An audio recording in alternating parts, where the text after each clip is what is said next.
7 years now.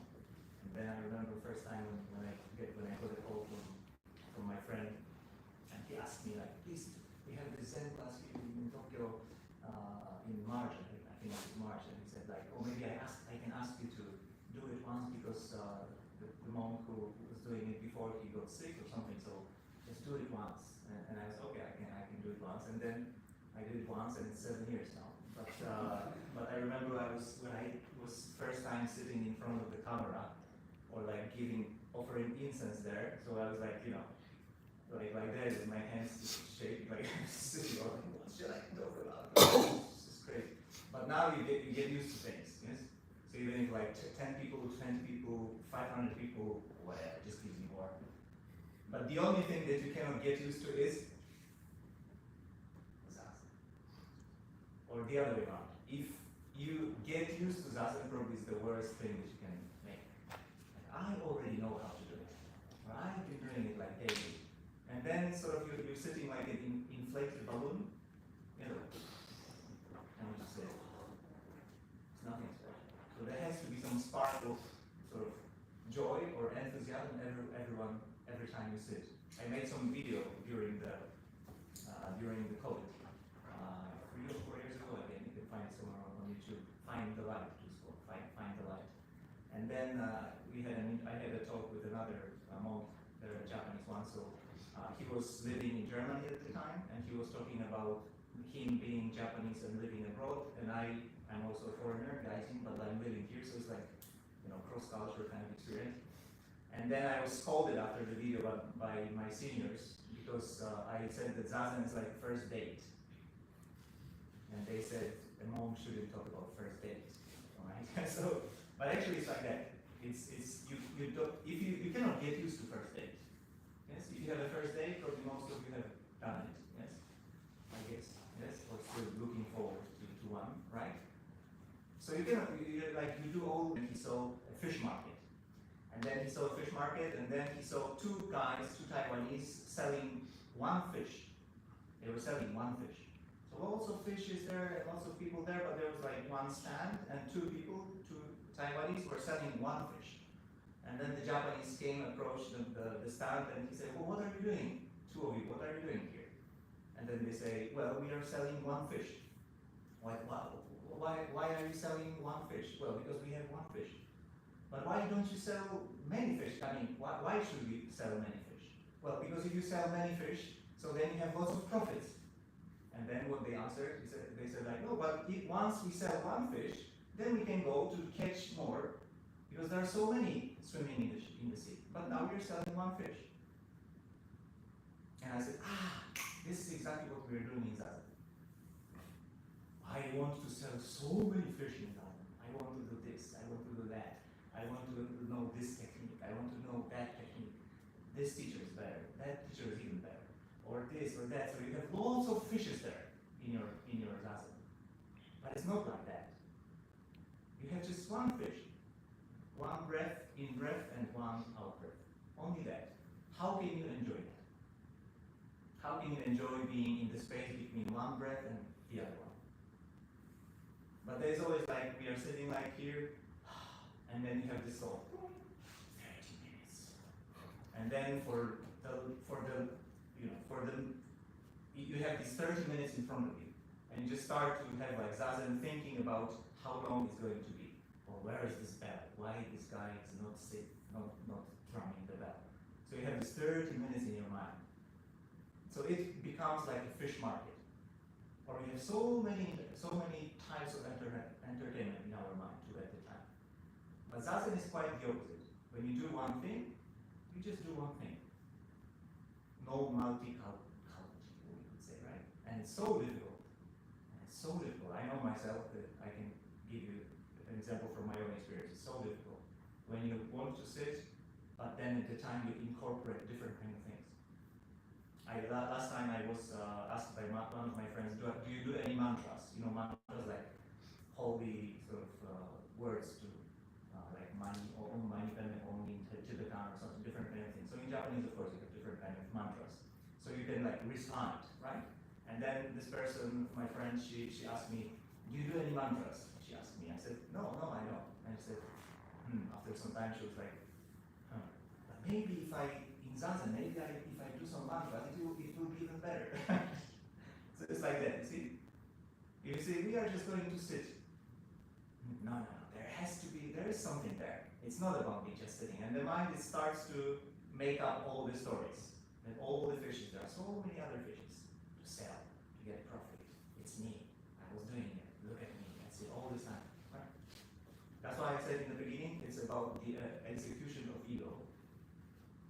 Because Zazen, in Japanese, when we have just sitting Zazen, in Japanese it's shikan taza, in Japanese. Shikan taza. Shikan, it means no agenda.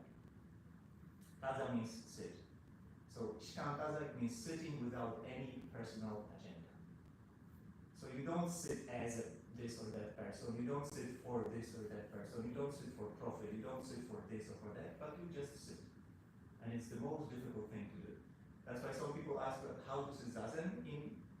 Physically speaking, it's very easy. I mean, of course, you have pain and you have it's not, your body is not flexible enough, but it's easy. You can see, right foot, right leg, left leg, spine, eyes, whatever. It's like in this manual kind of fashion. It's very easy to explain it. You can even learn it by heart. But what do I do with my mind? Yes, it's still there in our Zazen. Well, I don't think about anything. It's not like that. There are thoughts all the time in our practices. So what should do with these thoughts? Of course, you can go letting go of these thoughts. It's very easy to say that. It's very easy to say that. But it's so difficult to do, right? As you probably know. And so instead of all these difficult Buddhist sort of dictionaries and manuals, the very best thing, at least in my case, to learn is daily life. And as we live in Tokyo, or we visit Tokyo, we stay in Tokyo now, you commute by train, right? I commute by Chuomai, the suicidal train, right? Because many people jump and then they finish their life. It's suicidal train, Chuomai, the longest line, so going to Tokyo. And then I always like to watch those news on the screen. Yes, they have lots of. Now they don't have news; they have different kind of games or something. And there are two guys, probably I don't know. There are two comedians. What's the name of these two comedians? They're all around the place. What's the name?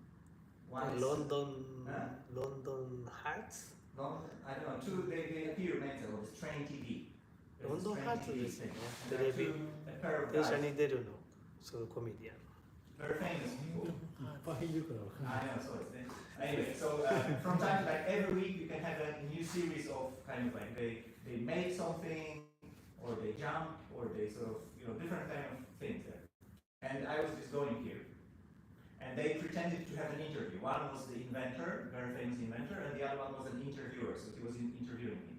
Of course, it was like for fun, but I said, it's so nice because they had like the Scotch tape, the transparent tape, like sellotape in Japanese. So Scotch tape, Scotch tape, right? So he actually invented a Scotch tape which doesn't stick to anything. And they had an interview.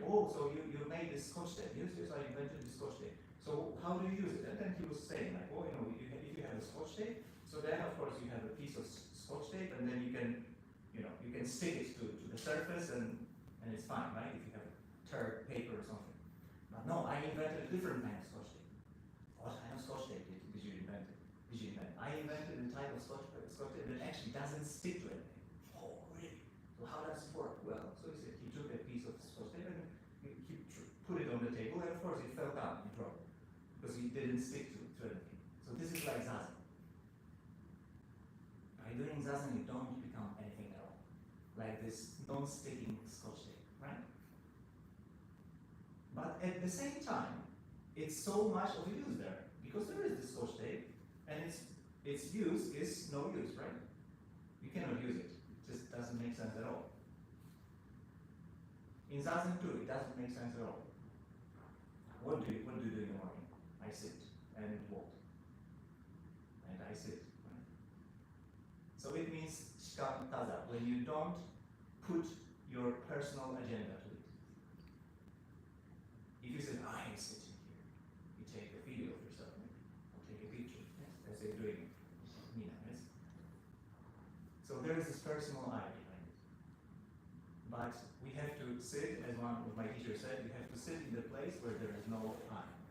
So like no self-sitting. And no self-sitting is this shikantaza. That's why it's so difficult to do. Like this no sticking tape that this guy invented. Right? So this is where we're going to sit together. Right? And if we can do it or not, of course we can try.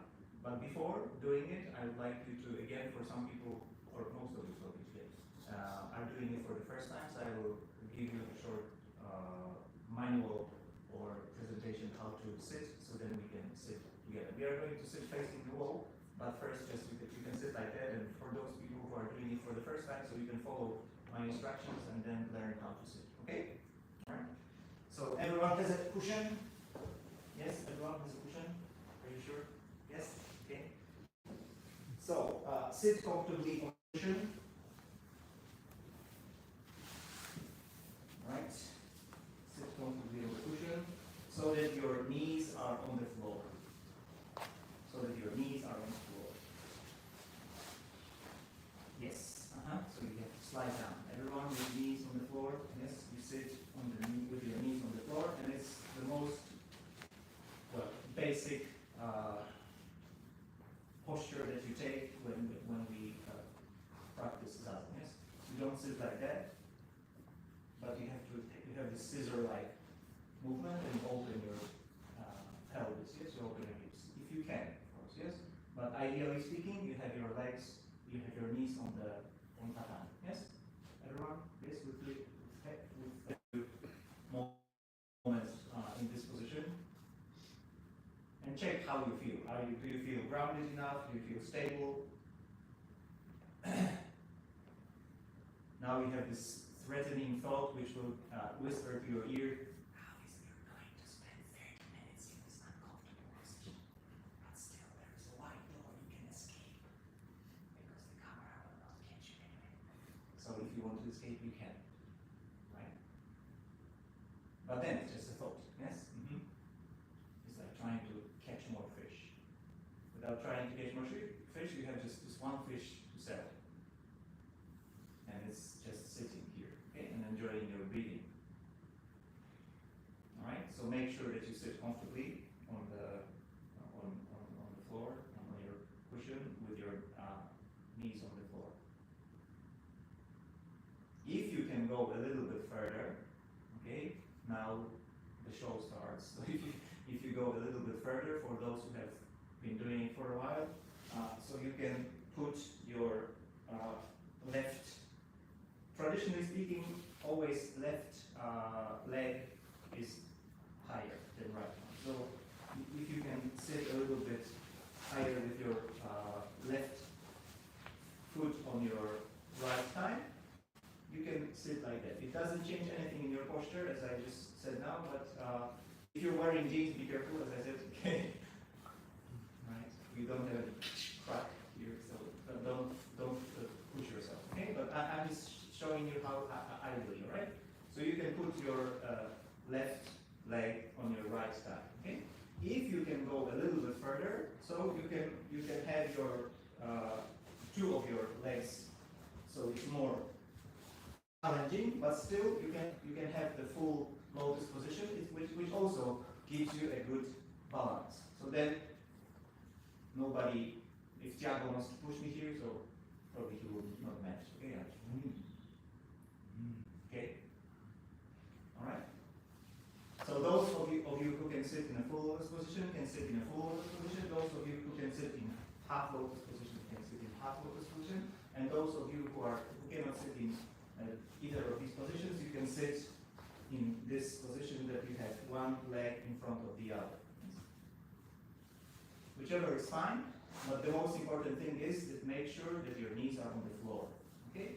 Your knees are on the floor and your spine is naturally straight. Alright? Okay? Then the next part, what you do, you put your hands on your knees, on your lap. Right hand on, and then left hand on top of that. And you touch with your thumbs. And you can imagine that this is the most important thing that you are holding here.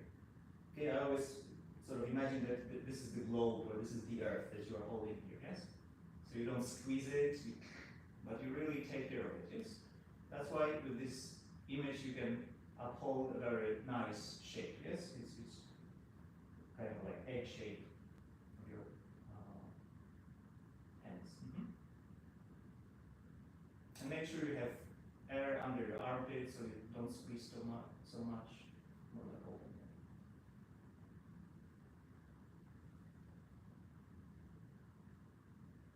Okay, so now you're grounded on the floor.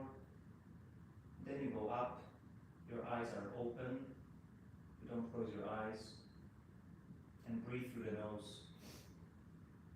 And as I mentioned in the first place, try to have this feeling tone while you are sitting.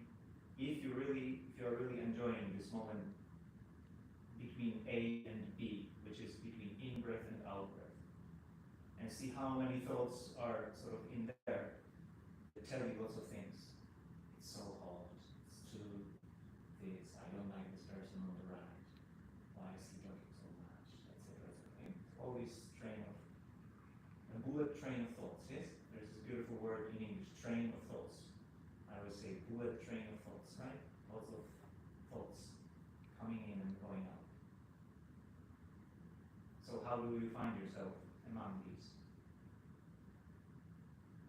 Are you going to catch every single and get derailed at the last moment, or you just enjoy the view? And you breathe through the nose.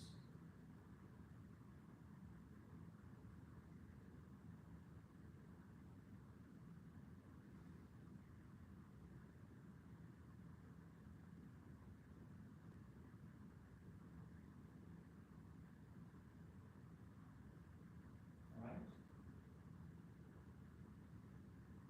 Okay, so we are going to sit now for a while. I will not tell you how long because you will think about how long we are going to sit. So we're just going to sit and enjoy the moment. But before we start, so I said to you, we are going to face the wall when we sit. Okay, so please first stand up.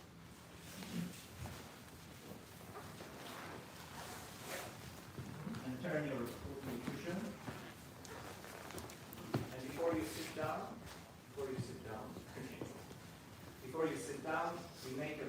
we make a bow with your hands folded together. So we have this hands folded together. And when you make a bow first to the cushion, so you make a bow to the cushion. Then you turn clockwise and make one more bow facing your friends. And then you can sit. And if you sit like that, turn around on your cushion. Okay? So if you sit like that, just turn around. Or you can sit.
how many books you read, how many things you know, how smart as you think you are, etc., etc. It's always much better to just sit.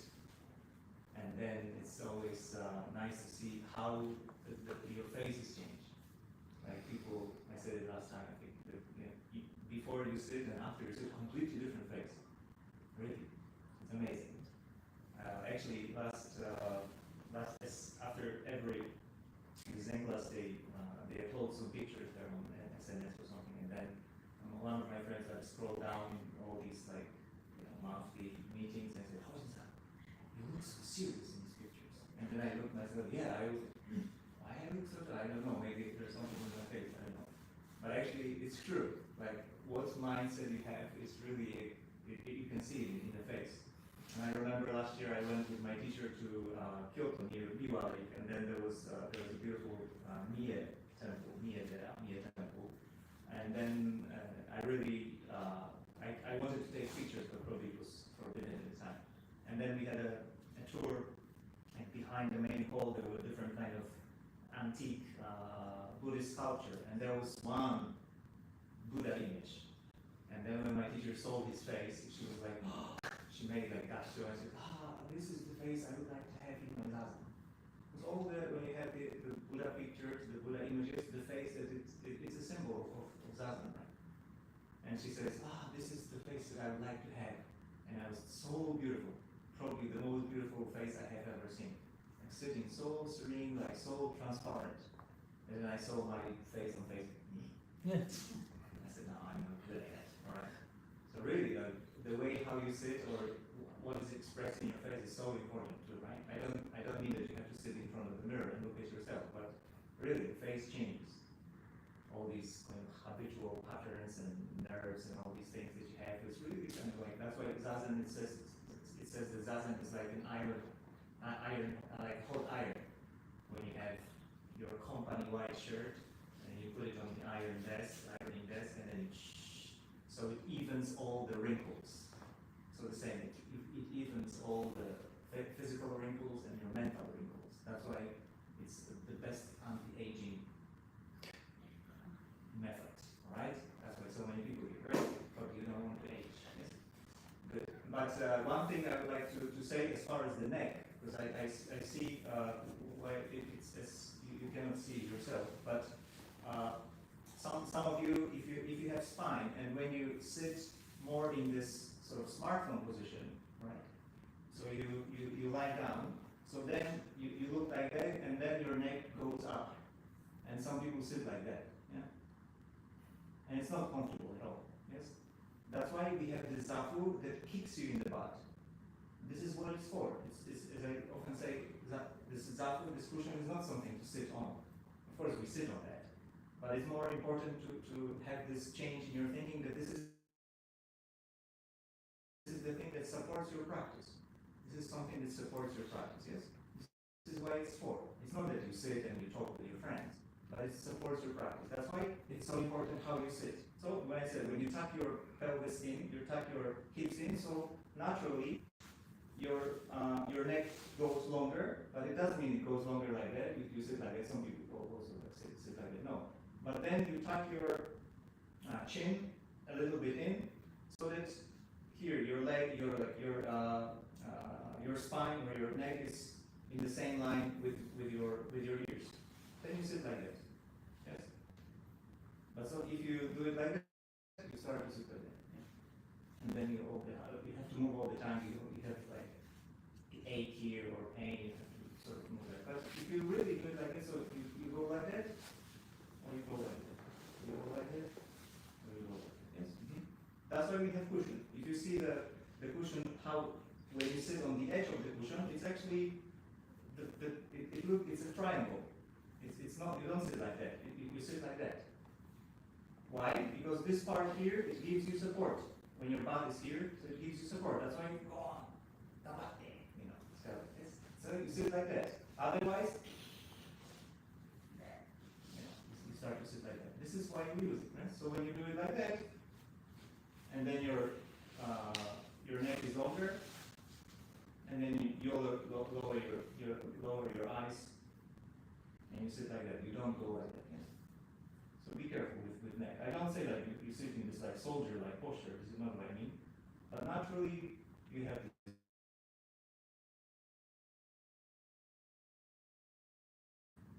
horizontal base, and then you have this vertical dimension. These two are important, yes? Okay? All right, good. Thank you for joining today. Maybe next month, if we meet, I will explain a little bit how to practice on the chair. If you want to come, please do. Of course, we can also sit on the tables if you want. Thank you for joining. Will you please stand up and give a massage to your pushkin.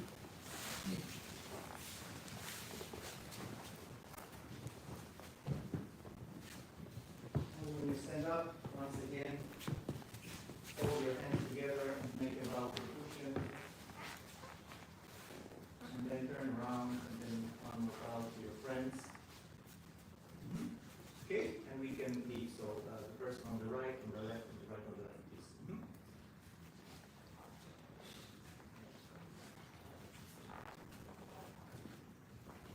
When you leave, so traditionally you turn it one more time, and you when you leave, always put this sign. So when you leave, before you leave, you make a bow. Okay, please. Was it okay in G?